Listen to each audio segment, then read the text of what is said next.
I think one of the most fun things about learning another language is learning gestures that might be used in the country of that language. Today, I want to help you learn some American gestures, and of course, I have a story to help you learn more English. Welcome to English Coach 3Ts. I'm Tanya. The story I'm thinking about sharing with you today is pretty funny, but first, what is a gesture and what are some gestures that are common here in the United States? So a gesture is when we use our body or our face to convey a message, to give a message, to say something without using words.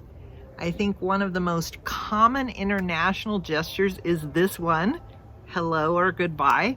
And of course, there are many more. In our women's speaking program, I'm chuckling, laughing a little, because we spoke about gestures and it was very fun and interesting and even funny to hear about different gestures in different cultures, in different countries.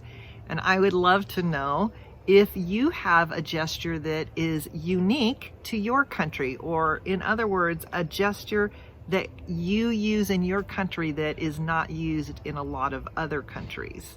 If you'd like to take classes live on Zoom with me, be sure to check out the link to our website below, and I'd love to answer any questions you might have, including whether or not these classes would be a fit for you.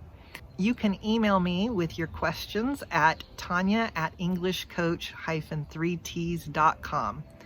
You can see it here on the screen, and it's also in the description below. So let's just look at some of the most common gestures. We all know good job, bad job, or yes or no, or like or don't like. But what are some of the other gestures we use in the United States? So common ones are come here. We can even do it like this, come here, or stop. But have you seen this one? This one also means stop in a way. It means stop saying that, or don't say that. It is a little different from this one, shh, which we can do without the sound, just to mean speak more quietly. Or this one, which kind of means zip it or stop talking. This one isn't so much about stop talking as it is don't say that thing you're saying. You might even see someone who's saying something you know is going to get them in trouble, or the person they're talking to is not going to like what they're saying, and you're like, maybe you make the gesture in a smaller way so the other person doesn't notice what you're doing, and you're just like, they can continue talking, unlike this one, but don't say the thing that they're saying. Do you use this gesture or something like it in your country? I'm also curious if you have seen gestures maybe in a movie or while talking to someone outside of your country that you do not use, or they're very different in your country. So one of the gestures that was very interesting is this one. In the United States, we do this, I think many people know, for a high five, like high five, good job.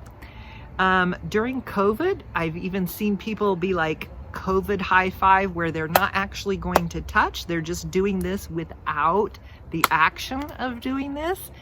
But I learned in other countries, this can have a very negative, more neutral, or a really good meaning different than what we have. So I'm curious if this is different or similar in your country. Some other really common gestures are this one for I'd like to have a drink.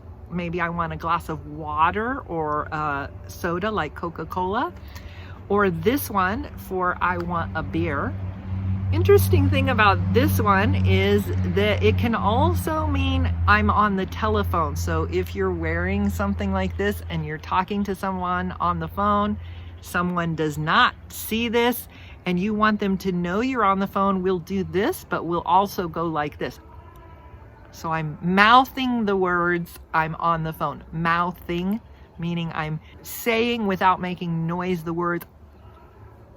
Younger people in the younger generations will do this because we don't hold a phone like this anymore.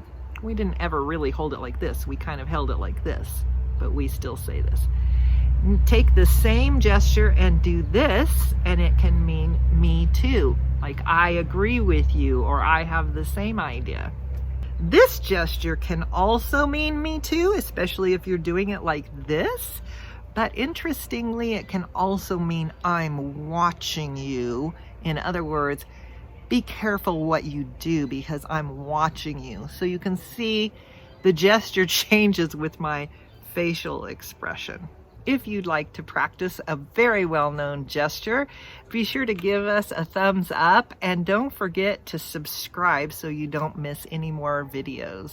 If you know someone who's learning English and this video would be helpful for them, share it with them and it will also be helpful for me. If you ask Talia, my younger daughter, she will tell you that Tiana has an evil eye that can kill. This is an evil eye, but apparently mine is not as evil as Tiana's, and she might be right. I'll see if I can get a picture of Tiana's evil eye, and you can let me know if you think mine is more threatening or Tiana's. I even heard in our class today that in different countries, what seems very common to me, saying yes or no, can be different in different countries. So explain one of those to me if yours are different. I would love to learn about these different gestures. I wish that I had time to tell you all of them because there were so many interesting different gestures that we were laughing a lot in class today. But I want to share this story with you that is kind of funny, especially if you can understand it from the American culture side of it. So just a quick thing about why we learn about culture when we're learning a language. We learn about culture because it helps us to understand the language and therefore learn the language more quickly and more effectively. So the story I want to share with you today is about a time when I worked in a pre-K classroom. Pre-K means pre-kindergarten, and the students are 4. And I worked one-on-one with a young man, a little boy who was 4, who was growing up in a difficult, or you could say dysfunctional family.